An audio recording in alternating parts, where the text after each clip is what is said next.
Hey everyone, my name is Jennifer Woods and welcome to my channel. If you haven't already, please subscribe so you don't miss out on any of these beloved classics that I like to discuss, pulling them seemingly out of thin air. Movies that you probably forgot even existed, but you really liked at the time. So, this week I will be discussing Victim of the Night. Double Jeopardy, aka Victim of the Night, is a 1996 movie starring Brittany Murphy, Joe Penny, and Terry Garr, and it's about a young woman who has an affair with a married cop, becomes pregnant by him, and then has the baby. And a year later, when she tries to take him to court over child support, he decides that he's going to do whatever he can to stop her from ruining his life, up to murder. It is based, unfortunately, on a true story. It's one of those movies that when I was an admin on the Lifetime Movie Club fan page on Facebook, everyone would ask about. They'd be like, what's that movie that starred Brittany Murphy? And that's pretty much all they really had to say before you knew exactly what movie they were talking about. What's that movie with Brittany Murphy? That's Victim of the Night, also known as Double Jeopardy. But what's confusing about that is there's a movie starring Ashley Judd called Double Jeopardy. So, you had to say it's called Double Jeopardy, but it's also known as Victim of the Night to avoid confusion. Because something you'll notice is these TV movies share names with like 10 million other movies. And of course, because it starred Brittany Murphy, there was always that moment of sadness, thinking about the lost potential. She died so young. And now it's sad because Terry Garr just died. So that's two actresses in this movie. There's probably more actors or actresses in this movie who have died since the movie came out. I don't know. But I do know of Brittany Murphy and Terry Garr off the top of my head. Joe Penny was in this movie as well. He's always a really great bad guy. So I think the reason why people like this movie is because it stars Brittany Murphy. It stars Joe Penny, and he's always great as a bad guy. So the first Lifetime movie plot device I noticed is that they open with the spoiler moment. Brittany Murphy is in the car with someone who's about to kill her. And so you kind of get that flash of what's to come, and then the movie works its way backwards. Or, it goes back, it starts at the climax, and then it goes back to explain how it got there. They do that all the time in Lifetime movies. They did that with the original No One Would Tell. I can't remember if they did that with, I think they may have done that with a remake too, but they definitely did it with the original. They did that with Death of the Cheerleader. They opened with a scene where the cheerleader's killed. They did that with Fall into Darkness, where it opens with Sharon being locked up. So they do that again and again. It's a big one. And Brittany Murphy's character seems to have a touching relationship with her dad. That's sweet. Setting up those connections she had with people when she was alive. I just want to add, we've gone back in time now. We were at the climactic moment where she's killed, and then we've gone back in time now, and this is her going to work, living her life, living her best life, and we're introduced to the characters one by one. We're introduced to the Joe Penny character at this restaurant diner. His name is John Dabrowski. He's a cop.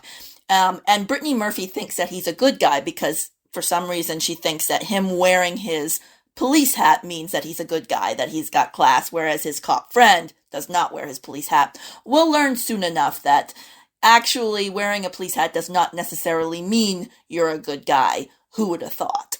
I think I'm more likely to pay attention to the fact that these two grown men seem to be flirting with a 16-year-old waitress. Not so much whether or not they're wearing a police hat. Now, it's true they don't technically know how old she is, but I think it's fair to say that they know she's young. This naive little girl thinks it's some kind of fairy tale to be asked on a date by a married cop. He doesn't ask her on a date, not yet. He waits like 3 years, and she thinks, that just goes to show that life isn't as perfect as you think it would be. Yeah, in a perfect world, a grown married cop asks out a 16-year-old waitress right on the spot. Yeah, right. This is 1992. She knows better than that. It's just, I understand when you're in love, or not in love, but, when you're in lust, it's hard to see the facts. The way this gentleman asks her on a first date is he snatches her from her job at a convenience store where she now works 3 years later, and he takes her to some secluded spot where they hook up in his police car. Gross. But yeah, they have their first encounter. And now look, he and his wife are going to church, just a little later. Oh, isn't that sweet? And, Brittany Murphy's character is taking a pregnancy test. Apparently, this John Dabrowski, the cop, isn't such a bad guy because he's a great father to his young son, who's actually played by the boy who played Ryan in Fatal Vows, which was a movie starring John Stamos. It was a TV movie from the 90s starring John Stamos as a serial killer. That was a good movie, and I remember this little boy from that. This little boy also played the boy with the snack pack in Billy Madison. Interesting side note. So yeah, this cop is playing Frisbee with his young son, played by Snack Pack Boy. And any father who plays Frisbee with his young son can't be completely bad.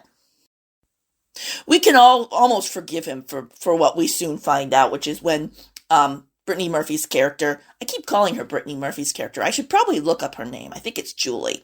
But when she calls him up and tells him to take accountability for the baby she's now pregnant with, he's like, yeah, get an abortion. So we can almost forgive him for that because he was, just now playing Frisbee with his son. So yeah, Julia, that's her name, Julia wants the baby, and John Dabrowski does not want the baby. But she tries to lure him back in by singing this beautiful Eurythmics song called There Must Be an Angel Playing with My Heart. It's a very lovely song. Brittany Murphy appears to have been a very beautiful singer. Maybe that's another reason why people like this movie. Maybe it's that scene in particular. I just found it to be a very striking scene. Very haunting. And especially when you find out you already know what's going to happen to her later on. So with that in mind, it's especially a haunting scene. I don't want to really spoil the second half of the movie. So what I'm going to say is that yes, Julia has a baby. She brings John's character to court to get him to pay child support. He's denying it's his baby, but the blood tests show that it is his. I mean, it's like a Maury Povich moment. Yes, you are the father, but he's still denying it, as liars tend to do. And so Julia, she starts to see him as the liar that he is. And she starts to get her distance, but then she comes back to him. She even dates this other guy at one point who's also a cop. And John sees that, and he's not happy about that, and he makes threats. But yeah, John does eventually kill Julia, as we knew he would, because of the beginning. And then he goes about defending himself in a really twisted way, which once again, I don't want to spoil. So overall, the things that this movie has that people seem to keep coming back to, there's lots of Lifetime movies about grown men having affairs with younger women, getting themselves into trouble. There was another movie called Betrayed by Love about a man who has an affair with a woman, gets her pregnant and kills her. That starred Patricia Arquette and Mare Winningham and Steven Weber. So that's another movie like this. That's a tried and true plot. Unfortunately, this is based on a true story of a young woman named Gina, not Julia, who was killed. And she, like the character in this movie, was found in Gunpowder Falls State Park, which is a really weird, interesting name for a place to locate a body of a young woman who was shot. So that was an interesting little fact about the true case. But yeah, very sad that this was based on a true case. And a lot of times people like true stories, and that's maybe another reason why people like this movie. But also, the fact that it starred Brittany Murphy, who I don't know of being in a lot of TV movies. I don't really know her from her work in TV movies, but, she's a favorite and sadly died young as well. And there's that, that haunting scene with the Eurythmics song, the, Law and Order, will there be justice? That's a big cliche in Lifetime movies. And Terry Garr, plays John Dabrowski's wife. I think she does a really good job with the role. she has to play that woman who's really heartbroken when she finds out that her husband's been cheating on her. And she finds that out because well, I'm not going to say how she finds that out, but when she finds that out, she's really devastated, but she also is trying to keep their marriage together. So Terry Garr does do a good job with that. And I think that this is a good movie of hers to watch if you're wanting to watch some TV movie that she's been in. Overall, I would give this movie probably 4 stars. I'm grading it on a curve, of course, because I can't compare it to movies like Citizen Kane, which I didn't actually like, but you can't compare them with, you can't compare something like this with a masterpiece. So I would rank it a 4 just based on TV movies. I think it was really well done. And if you like this movie, you might also like Betrayed by Love.